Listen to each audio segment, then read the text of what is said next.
Welcome students and learners applied mathematics first के इस lecture 1 में आज हम आपको समांतर श्रेणी के बारे में बताएंगे अर्थात अरिथमेटिकल प्रोग्रेशंस।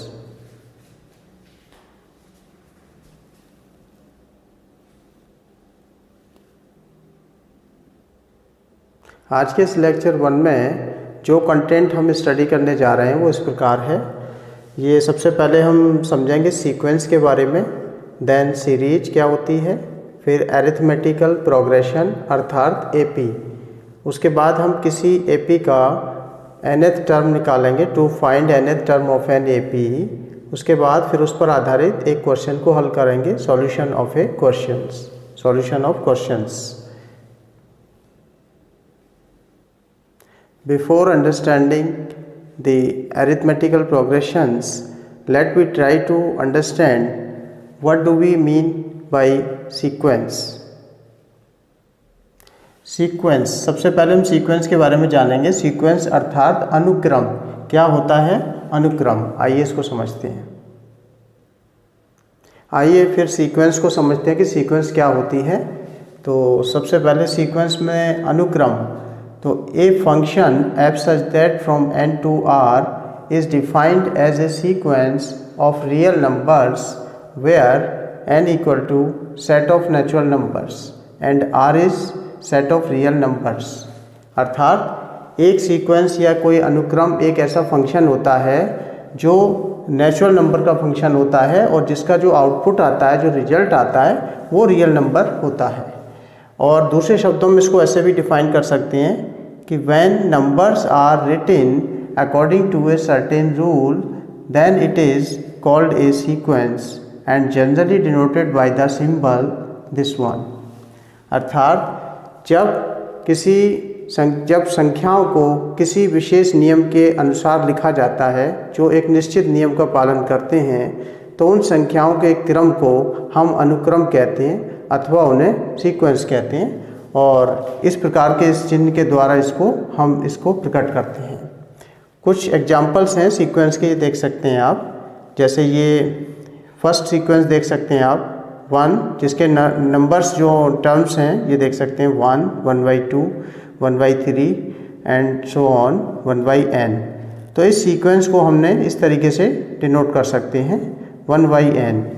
यहाँ पे 1/n क्या है? इस सीक्वेंस का कोई भी टर्म है, कोई भी इसका पद है जिसे हम n क्या है? n नेचुरल नंबर है, जिसे n की डिफरेंट वैल्यू अर्थात 1, 2, 3, 4 एंड सो ऑन, ये वैल्यूज़ जब n की रख देंगे तो हमें ये सारे टर्म्स इसके मिल जाते हैं। तो इस प्रकार इसको हम सीक्वेंस कहते हैं। सेकंड एग्जांपल आप देख सकते हैं यहाँ पे। सीक्वेंस का फर्स्ट टर्म 1/2 है, सेकंड टर्म 1/2 की power 2 and third term 1/2 raise to power 3 and so on. So this can be written as 1/2 power n. So in sequence form this can be written as 1/2 raised to power n, जहाँ पे n क्या है? Natural number है। जहाँ आप n की value 1, 2, 3, 4 and so on रखने पर ये सीक्वेंस के टर्म्स आपको, ये विभिन्न पद इसके मिल जाते हैं। तीसरा एग्जाम्पल आप देख सकते हैं, थर्ड एग्जाम्पल, ये हमने इसे फंक्शन के रूप में डिफाइन किया है कि if f such that from n to r is a sequence defined by, इसको परिभाषित किया गया इस प्रकार से, fn equal to 1 होगा जब n is odd, जब n की वैल्यू क्या होगी? odd होगी, और 0 होगा जब n की वैल्यू क्या होगी? even होगी। then this sequence is nothing but, ये सीक्वेंस फिर इसका आउटपुट इस प्रकार से आ जाएगा, sequence 1 0 1 0 1 0 and so on. It means what? देखिए fn मीन्स जब n को नेचुरल नंबर रखते हैं तो ये एक्चुअली टर्म होते हैं, first term, second term, third term and fourth term. अगर मैं इसकी बात करूं तो मैं इस प्रकार से बता सकता हूं कि सीक्वेंस का फर्स्ट टर्म t1 मैंने ले लिया, तो ये n इक्वल टू क्या है? n equal to 1 natural number है। जब आप इसमें नेचुरल नंबर 1 पुट करेंगे तो ये दिखाया है कि n इज़ ऑड। जब आपकी वैल्यू n की ऑड है तो आप लिखेंगे 1। तो ये 1 मेरा जब t1 फर्स्ट टर्म है तो 1 क्या है? ऑड नंबर है, इसलिए इसका रिजल्ट 1 लिखा मैंने। इसी प्रकार t2 सेकंड टर्म क्या होगा, देख सकते हैं ये सेकंड टर्म 0 आ रहा है। क्यों आ रहा है, क्योंकि T2 तो n की वैल्यू यहाँ पे 2 है, 2 है, तो 2 क्या है, 2 हमारा 2 इवन नंबर है, ये देख सकते हैं इवन नंबर पे वैल्यू कितनी दी है 0, इसलिए हमने लिखा 0। इसी प्रकार T3 ये ऑड नंबर हो गया, ऑड पर वैल्यू देनी है हमें 1। इस प्रकार collecting all these terms we will get this sequence. So this is all about the sequence in brief. Now we talk about series. अब हम श्रेणी के बारे में बात करेंगे। सीरीज अर्थात श्रेणी क्या होती है series, when all the terms of a sequence are written with positive और नेगेटिव और both signs then so called a series. अर्थात जब हम किसी सीक्वेंस के सभी पदों को पॉजिटिव साइन या नेगेटिव साइन अथवा दोनों साइन के साथ लिख देते हैं तो उस सीक्वेंस को फिर हम कहते हैं सीरीज अर्थात श्रेणी। फॉर एग्ज़ाम्पल हम इन एग्ज़ाम्पल को देख सकते हैं और समझ सकते हैं सीरीज के बारे में कि ये देख सकते हैं फर्स्ट सीरीज में 1 + 2 + 3 + 4 and so on up to 30 terms. ये देख सकते हैं सारे टर्म्स जो हैं पॉजिटिव साइन के साथ कनेक्टेड हैं, तो इस सीक्वेंस को हम सीरीज कहेंगे क्योंकि इसमें सारे टर्म्स क्या हैं पॉजिटिव हैं, पॉजिटिव साइन के साथ कनेक्टेड हैं। सेकंड एग्जांपल में आप देख रहे हैं 1 - 3 + 5 - 7 + 9 - 11 एंड सो ऑन। इस एग्जांपल में आप देख सकते हैं कि इस सीक्वेंस के सारे terms positive negative positive negative positive negative and so on, तो क्रमशः प्लस माइनस के साथ कनेक्टेड हो चुके हैं, तो इस सीक्वेंस को हम कहेंगे सीरीज। और विशेष ध्यान देने वाली बात है कि इसका लास्ट टर्म नहीं लिखा है, जैसा कि ऊपर वाले एग्जांपल में 30 था, तो ये फाइनाइट सीक्वेंस है, फाइनाइट सीरीज हो गई क्योंकि इसमें निश्चित है, पदों की संख्या इसमें निश्चित है। सेकंड वाले में लास्ट टर्म नहीं लिखा है तो ये इनफाइनाइट सीरीज कहलाएगी। और इसी प्रकार थर्ड एग्जांपल देख सकते हैं -1 -2 -3 -4 -5 and so on up to -30, तो ये एक फाइनाइट सीरीज होगी क्योंकि इसके पदों की संख्या निश्चित है और इसमें अंतिम पद -30 दिया है। और ध्यान देने वाली बात है कि इसमें सारे टर्म नेगेटिव साइन के साथ कनेक्टेड हैं, तो यह भी एक सीरीज होगी। तो आपने देखा ये किस प्रकार से सीरीज को हमने परिभाषित किया। तो सीक्वेंस और सीरीज को समझने के बाद now we talk about arithmetical progressions, अर्थात अब हम समांतर श्रेणी के विषय में समझेंगे। Now we talk about arithmetical progression, जिसे हम शॉर्ट में एपी बोलते हैं, अर्थात समांतर श्रेणी। क्या होती है एरिथमेटिकल प्रोग्रेशन, समांतर श्रेणी क्या होती है, तो ये देख सकते हैं ए सीक्वेंस और series of numbers whose each term is equal to the sum of the preceding term and a common constant written as a plus t and a plus 2d, a plus 3d and so on. This is called an AP। अर्थात एक sequence संख्याओं की एक ऐसी series जिसको a plus d, a plus 2d, a plus 3d के रूप में लिखा जा सकता है या लिखा गया हो, उसे हम समांतर श्रेणी कहते हैं, जिसमें प्रत्येक पद अपने पिछले पद में एक कांस्टेंट जोड़कर प्राप्त होता है। वह कॉमन कांस्टेंट जो होता है उसे हम ये कॉमन डिफरेंस बोलते हैं, जिसे सार्वंतर कहते हैं। तो आप ये देख सकते हैं इसका जो स्टैंडर्ड फॉर्म होता है एपी का, संक्षेप में से हम एपी बोलते हैं। एपी का स्टैंडर्ड फॉर्म ये है, ये इसका मानक रूप है a plus d, ये आप देख सकते हैं।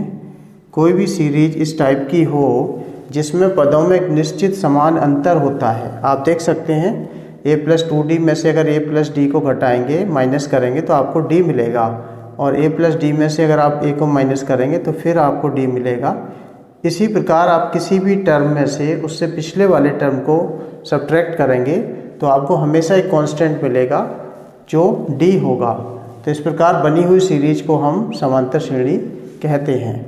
और इस समांतर श्रेणी में जो फर्स्ट टर्म होता है उसे हम हमेशा a से प्रकट करते हैं, और इसका जो कॉमन डिफरेंस होता है ये इसको हम common difference of the AP is denoted by t। इसका जो सार्व अंतर होता है इसे हम डी से प्रकट करते हैं।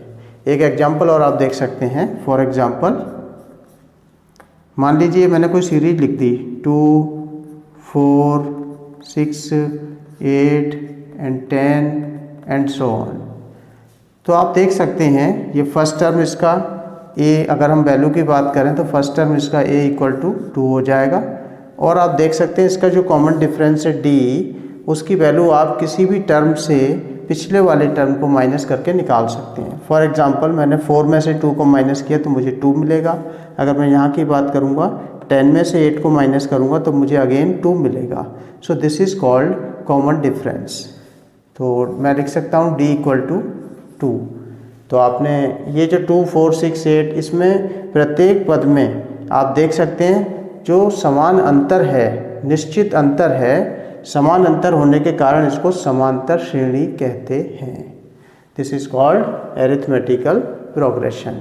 और एक बात और है, जब कोई सीरीज लगातार सक्सेसिवली प्रोग्रेस करती है या प्रगति करती है तो उस सीरीज को हम बोलते हैं प्रोग्रेशन। और वह जैसे कि मैंने बात की एरिथमेटिकल प्रोग्रेशन। हाँ, एक ज़रूरी बात और है कि एरिथमेटिकल प्रोग्रेशन को कभी कभी हम अंकगणितीय श्रेणी भी कहते हैं। अंकगणितीय श्रेणी का तात्पर्य ये है कि जो अंकगणित की अर्थात एरिथमेटिक की 4 फंडामेंटल ऑपरेशंस हैं उनका ये पूरी तरह से पालन करती है। क्या? समांतर श्रेणी। अब सवाल उठता है कि 4 फंडामेंटल ऑपरेशन कौन सी हैं? हम सभी बहुत ही सरलता के साथ इस बात को शुरू से ही जानते हैं कि 4 ऑपरेशन हमने from the very beginning study किए हुए हैं। Addition, subtraction, multiplication and division. तो जोड़, घटाओ, गुणा और भाग, ये 4 संक्रियाएं ऑपरेशन जब आप परफॉर्म करते हैं नंबरों के साथ, और उन चारों संक्रियाओं का जो ऑपरेशन इसको ऑपरेट करने के बाद उस श्रेणी में कोई परिवर्तन ना आए, अर्थात वो श्रेणी समांतर श्रेणी बनी रहे, तो उसको हम बोलते हैं एरिथमेटिकल प्रोग्रेशन।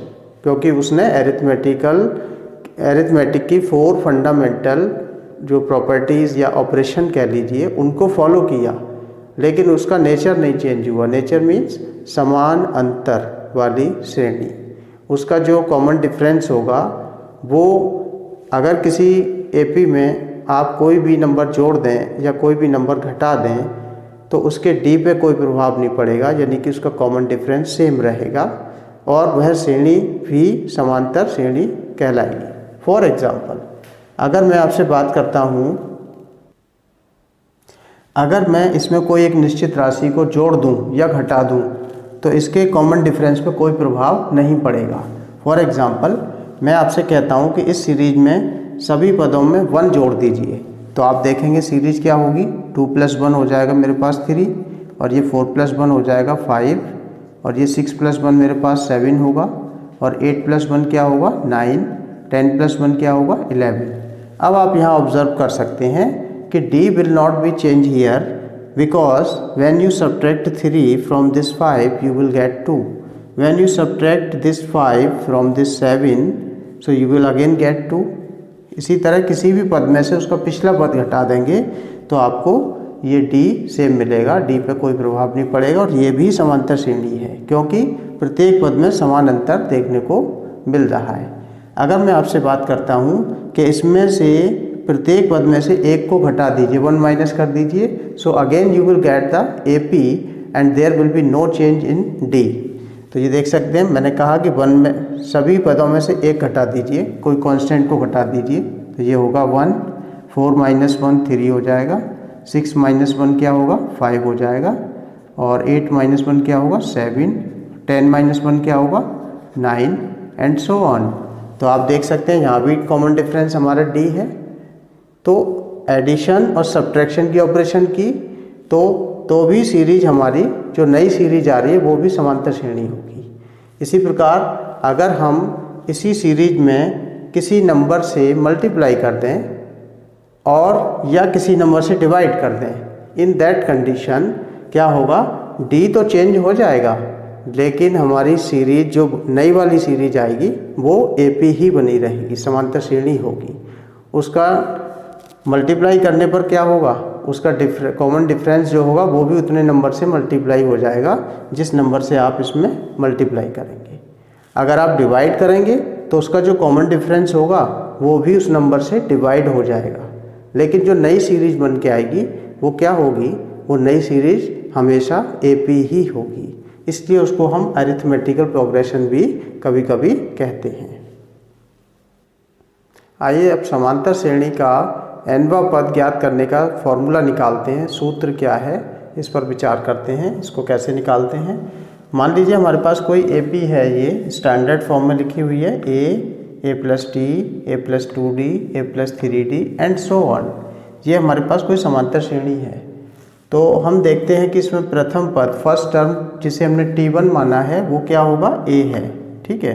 इसी प्रकार सेकंड टर्म जिसे हमने T2 मान लिया है वो है a + d, जिसे लिखा मैंने a + d। इसी प्रकार ये थर्ड टर्म है मेरे पास a + 2d, तो ये T3 की वैल्यू a + 2d। इसी प्रकार दिस इज फोर्थ टर्म, ये चौथा पद है जिसे मैंने T4 माना, this is equal to a + 3d। अब हम क्या है कि इन पदों को इस प्रकार भी लिख सकते हैं, ये फर्स्ट टर्म है तो हम इसको लिख लेंगे a + 1 - 1d। आप जानते हैं 1 - 1 की वैल्यू 0 होगी, तो हमने कहा कि a + 0 × d it means 1 - 1d। इसी प्रकार आपको ये दिख रहा है कि a + d, तो इसको हम लिख सकते हैं a + 2 - 1d, क्योंकि 2 - 1 की वैल्यू कितनी होगी, 1 होगी, तो ये 1d हो जाएगा। इसी प्रकार a + 2d ये तीसरा पद है, तो इसको आप लिख सकते हैं a + 3 - 1d। 3 - 1 की वैल्यू होगी 2d, तो इस प्रकार इसको हम ऐसे लिख सकते हैं। इसी प्रकार ये चौथा पद T4 है, इसको मैं इस तरह लिखूँगा a + 4 - 1d, क्योंकि 4 - 1 की वैल्यू कितनी होगी, 3d। तो proceeding in the same way आप देख सकते हैं T1 है तो 1 - 1 हो गया, T2 है तो 2 - 1 हो गया, T3 है तो 3 - 1 हो गया, T4 है तो 4 - 1 हो गया। इसी प्रकार मैं कहूँगा जब ये Tn होगा तो हम इसको लिख सकते हैं a + Tn, तो n - 1 होगा, n - 1d। So this is the formula for finding nth term of an AP। इस प्रकार किसी समांतर श्रेणी का nवां पद ज्ञात करने का ये फॉर्मूला है, सूत्र है, जहाँ पर a क्या है, फर्स्ट टर्म, d क्या है, कॉमन डिफरेंस, सार्व अंतर, और n - 1 ये n वैल्यू रख देंगे, जो भी पद निकालना है आपको n की वैल्यू रख देंगे। इस प्रकार इससे हम किसी भी समांतर श्रेणी का nवां पद ज्ञात कर सकते हैं जब हमें वह श्रेणी दे रखी हो। आइए अब इस पर आधारित एक क्वेश्चन को सॉल्व करके देखते हैं। आइए एक क्वेश्चन सॉल्व करते हैं। क्वेश्चन इस प्रकार है, find the 10th term of the AP, अर्थात समांतर श्रेणी का 10वां पद ज्ञात कीजिए। और समांतर श्रेणी दे रखी है हमको 2 + 4 + 6 + 8 एंड सो ऑन। तो इसमें आप समझ सकते हैं, लेट वी हैव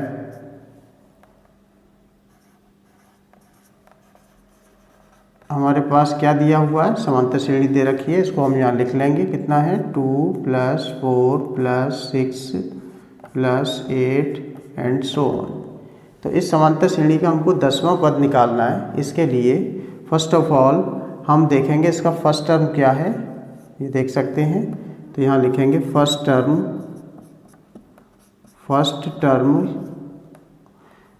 यानी कि फर्स्ट टर्म क्या होता है, ए मानते हैं ना, फर्स्ट टर्म a = 2। इसी प्रकार यहाँ लिखेंगे कॉमन डिफरेंस d, सार्व अंतर d, तो कॉमन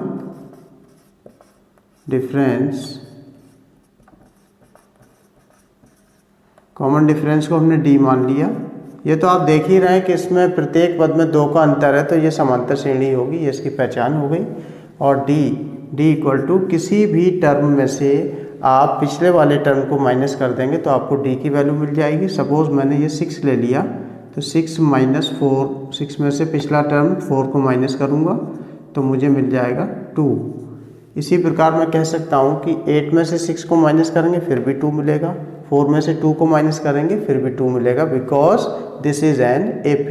ये एक समांतर श्रेणी है, इसलिए हमारे पास D की वैल्यू हो गई ये 2, ये D की वैल्यू हो गई इस, और यहाँ से आपके पास A की वैल्यू है 2।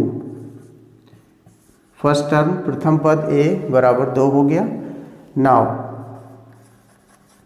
नाउ वी नो दैट, हम जानते हैं, क्या जानते हैं, फॉर्मूला।